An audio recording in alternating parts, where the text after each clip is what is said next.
The Fed15 podcast is presented by Serving Those Who Serve, a financial planning practice serving federal government employees and retirees all over the country. This podcast is for informational purposes only and is not intended to be taken as financial advice. All listeners should consult their personal advisors before taking any action. The opinions expressed by our hosts are their own and do not reflect the views, policies, or position of either Raymond James or Serving Those Who Serve. Securities are offered through Raymond James Financial Services, Inc., member FINRA SIPC. Investment advisory services are offered through Raymond James Financial Services Advisors, Inc. Serving Those Who Serve is not a registered broker-dealer and is independent of Raymond James Financial Services, Inc. Hello, everybody, and welcome to this week's episode of the Fed15 podcast, presented by your team at Serving Those Who Serve. Each week, you know we're here to discuss the latest news and info that feds need to know in around 15 minutes or so. So whether you are a seasoned federal employee or just starting out in your career, Fed15 has got you covered. So grab your coffee. I'm out. That's bad news. Kick back and we'll tell you what you need to know.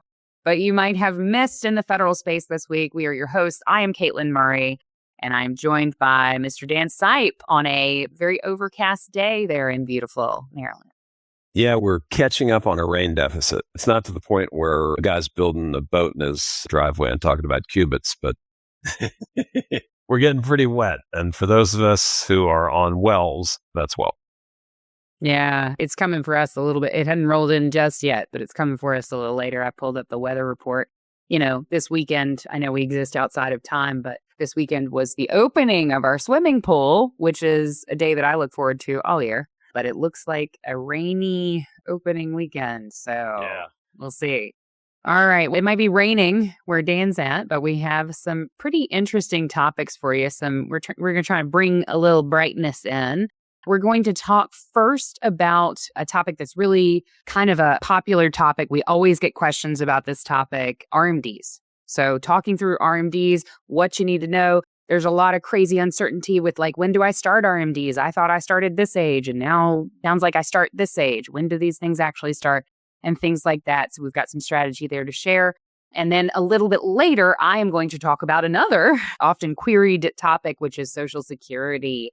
And delaying Social Security to 70. Did you know you could delay? Is there value in delaying? Is Social Security even going to exist in the future? We'll talk about all that here in just a minute. But Dan, talk to me about RMDs. What's that stand for? Yeah. And it's funny. These acronyms ambush people. I don't know how many people remember their first job. I certainly remember mine. And when I got my first paycheck, I wanted to know who FICA was and why I was allowed to have some of my money. And so RMD is kind of the other end of things. So who's RMD and why is he telling me how much I have to take out? So it stands for Required Minimum Distribution. And it's Uncle Sam's way of making sure that you cannot defer taxes perpetually. And so everybody who's involved in a pre-tax account, whether it's pre-tax IRA, TSP, 401k, 403b, you name it, will encounter RMDs. Okay, so it's mandatory taxable withdrawals from pre-retirement accounts. They are not optional. Now, here's the paradox. If you have done things right and you've built up a great balance in your traditional TSP, those large balances can create significant taxable income increases once the RMD kicks in, which means that can affect your federal tax bracket, taxation of Social Security benefits, Medicare surcharges. So a couple of things to understand. When the Secure Act started moving RMD ages away from 70 to half, people were really happy. It creates a window for additional planning, but it also means that if you just kick that can down the road, that can keeps getting bigger and bigger until you break your toe on it. So a couple of changes. RMD starting age depends on birth year. So many retirees will begin at age 73. Younger workers will encounter it at age 75. Your first RMD, and that's what we're really talking about with this article, first RMD can actually be delayed until the following calendar year. However, when you do that, you're going to have to take 2 in that next year. So you could be bumping yourself into a higher bracket without intending to do so. So a couple of things. You have a gap set of years that can occur between when you actually retire and that RMD age. So those lower income years can provide flexibility for strategic withdrawals. So obviously, as planners, we talk about strategic Roth IRA conversions, but you can also have strategic expenditures during that time. So maybe you're taking additional money out so you can do things for children or grandchildren, something like that. You have those gap years. Taking additional withdrawals or more moderate withdrawals earlier can reduce those future account balances, which lower the RMD amounts. You will hear the term tax tsunami a lot, and it's because of a robust market and these RMD ages getting older and older and older. Okay. A couple of big surprises that will happen, though, is you can be pushed into a higher tax bracket, which can increase the taxable portion of your Social Security. And you can also have IRMAA surcharges that are triggered for Medicare Part B and Part D. And where they differ with tax brackets, it's at least a little bit civilized. The amount that you go over is only the amount that's in the higher bracket. You go over into an IRMAA bracket by $1, that's sufficient to bounce everything up. So some of the common mistakes that our feds can make before taking that first withdrawal, we've seen it, waiting too long to model what the RMD is going to look like. And then all of a sudden you find out, oh, I've got to take this much. You want to make sure that as part of RMD planning, that you remember it's going to be mandatory. And by mandatory, what do I mean? That means if you miss it, there are substantial IRS penalties, and those will really hurt. Okay. So some strategies to reduce that future RMD shock. Coordinate the withdrawals early with pension and Social Security income. Avoid stacking large income events together into a single year. With Roth conversion, spread the conversions over multiple years and stay within your targeted brackets. Okay. Consider, and this is something that just doesn't get discussed enough, QCDs, Qualified Charitable Distributions, can take place from 70.5 forward. And from your IRAs, you can send it directly to the charity. Now, you don't get a deduction for it, but it also doesn't increase your income. So let's think about this, folks. If you have been giving cash, direct something from your IRA instead. You can choose to take that cash and invest it in your regular outside of an IRA investment account. And you are still making sure that you have money on hand, but doing those things can reduce those RMDs in the future. So plan ahead for those RMDs. Don't let them sneak up on you. We know when they're going to happen. They're going to be 73 or 75. They can't surprise you like Christmas does. So we can't do that. So use the time well. Use those gap years to strategically reduce that future income spike. Model how the withdrawals are going to affect the taxes and the Medicare premiums over time. Don't ignore this until you have to start taking it. And that's what I got on that, Katelyn. Yeah, no, RMDs throw a lot of folks for loops. I think, that there's a lot that kind of comes with that. And I think, Dan, your parallel of RMDs and FICA, I had never kind of heard it framed that way, but it really is similar because a lot of folks don't realize when you're working and you're saving, you're so focused on, building a portfolio that you can live off of. You don't think about the fact that there comes a time, there comes a specific age where there is a minimum that you have to pull out and be taxed on. And a lot of folks who are just stockpiling into those pre-tax retirement accounts, they get shocked with that first year RMD or, more common, they're 2 to 3 years out from RMD age. And all of a sudden they're, staring down the barrel of $150,000 RMD in year one, or 200, a married couple who were the same age. We see it all the time. A married couple who are the same age, $200,000 in RMD sitting on top of your pension income as a Fed. You might be a double Fed couple. Yeah, that age, you've got two streams of Social Security, 2 FERS pensions, and now you've got a $200,000 or $250,000 RMD sitting on top of that. That's crazy. So it really, really, really pays, even before you have hit your number for retirement, it pays to be looking at pre-tax versus Roth side, what projected RMDs might be, and really planning ahead, because when you have 10 plus years, those strategies can just bear so much more fruit for you. So plan early, plan often. Yeah. Now, Katelyn, tell us about the bridge. I understand we got a bridge coming.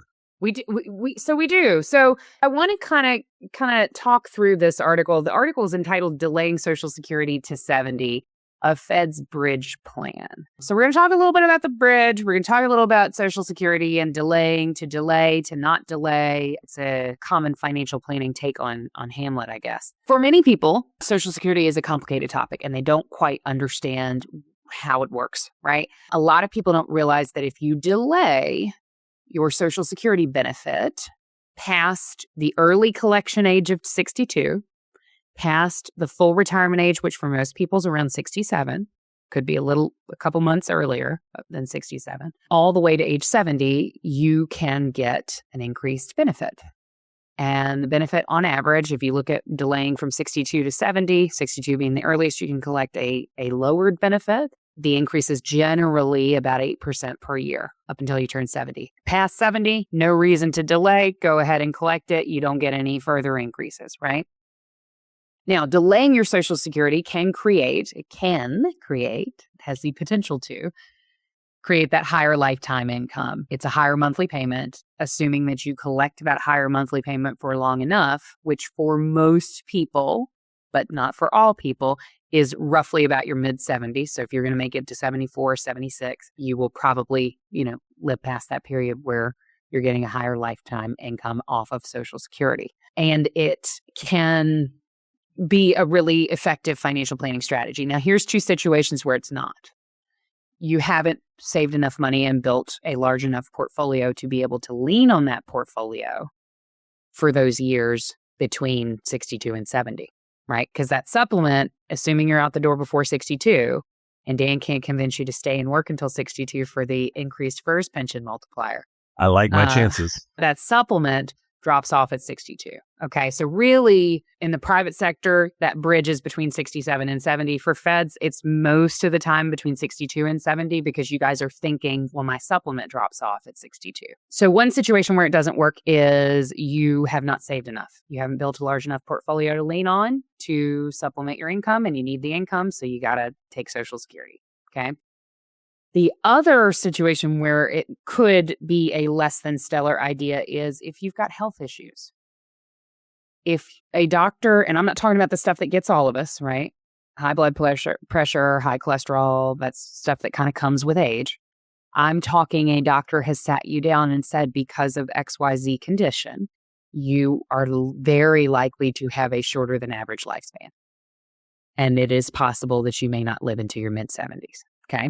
That's a situation where it may make sense to not delay collecting Social Security. But, high cholesterol, high blood pressure, it's not a great thing, but you can live a long time on statins. So how do we do this strategy, right? If I want to delay collecting that Social Security income, let's say I retired at MRA at 57, and Dan was so mad at me. I retired at 57 and I got my sweet supplement from 57 to 62. And at 62, my supplement's going away. Should I collect Social Security? Should I not? Well, let's say I want a higher lifetime income. Let's say I'm pretty healthy. And let's say I have saved a reasonable amount of money. How do I make that work? The biggest thing with Social Security that I think oftentimes folks get turned around on, delaying your Social Security until age 70 does not mean not spending that money until 70. I'm not saying don't spend an extra $3,000 a month or whatever your Social Security income would be, right? I'm not saying don't spend it. Spend it, please. This is the only retirement that you're going to get. But take it from a different source, financial musical chairs. We talk about this all the time. I'm going to lean on, right, my federal retirement stool, my pension, my first pension is one, Social Security is another one, but I'm delaying that one. So I'm going to lean on this third leg, and that's my investment portfolio. That's my TSP. That's my Roth IRA, my brokerage account, okay?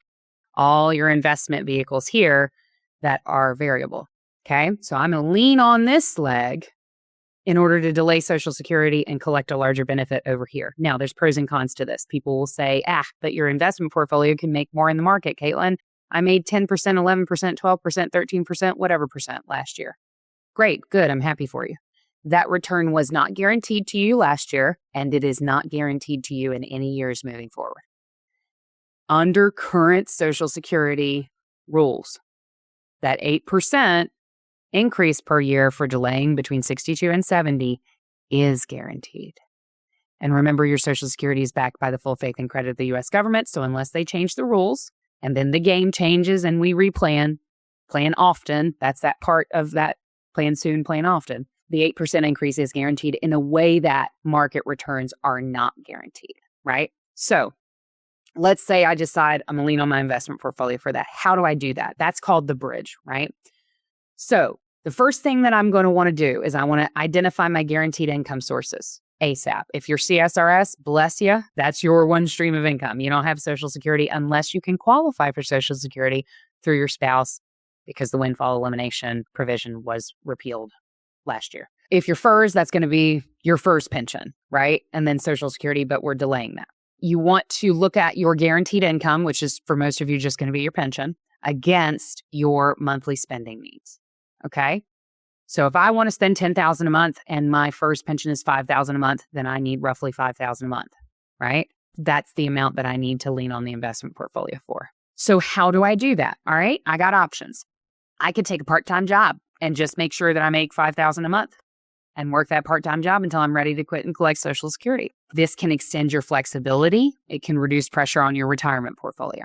Another option, TSP withdrawals, or I would say retirement account withdrawals, because this could be an IRA or Roth IRA too. Looking at taking withdrawals from your retirement accounts to bridge that income, because at this point I'm over 59 and a half. I don't have any penalties. I could lean on those accounts. Another option are your taxable accounts. So that would be like your brokerage account, right? If you have a regular investment account that is not a qualified retirement account, you could certainly lean on that. All three of those things are going to have different tax consequences, okay? So you need to be mindful on what the tax consequences are going to be, what the tax burden is going to be, what your overall income is going to be, so that it's not a surprise to you if you take $5,000 a month out of your pre-tax TSP that you end up with a tax bill. You'll definitely end up with a tax bill for state because TSP is not going to withhold state taxes. For more on that, hit our website at stwserve.com. Don't get surprised. But in general, we are looking at, and by the way, either of those three options, right? Retirement accounts, taxable brokerage accounts, part-time income. I can use a combination of all three of those strategies. I could look at my tax bracket and say, okay, I can earn X amount of dollars and stay in the 12% tax bracket. So I'm going to take a part-time job to earn that income. And then I'm going to pull the rest of it out of my brokerage account. And that's how I'm going to manage my taxes. So it's very customizable. And you can use one option, two options, three options, or a combination. You want to make sure that you are thinking through your guardrails, right? So I can't lean on my investment portfolio to supplement my income to replace Social Security to replace my supplement so that I can delay Social Security and get a bigger benefit if 100% of my assets are in equities at the time that it's time to start pulling money out. Why? Because the market might be down. And that means I'm selling equities at a loss in a retirement account for no reason, right? I got to make sure that at least a couple years out from when I plan on using that money, I've got, the article says 1 to 2 years. I'm a little bit more conservative than that because I manage other people's money. I like to see 4 years worth of spending. So if we know you need $5,000 a month from your portfolio, we're going to account for taxes on top of that if we're pulling from a taxable account. From a pre-tax account. And I'm going to want to see 4 years worth of gross income, which is the income you need plus the taxes that are going to be due on that income in bond funds.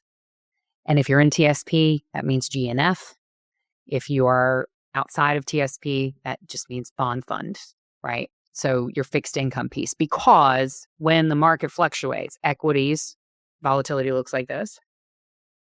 Bond funds, volatility looks like this. That's why we use bond funds. They don't earn a ton of money. They are not superstars in the earning space. That's not what they're for. They're for stability.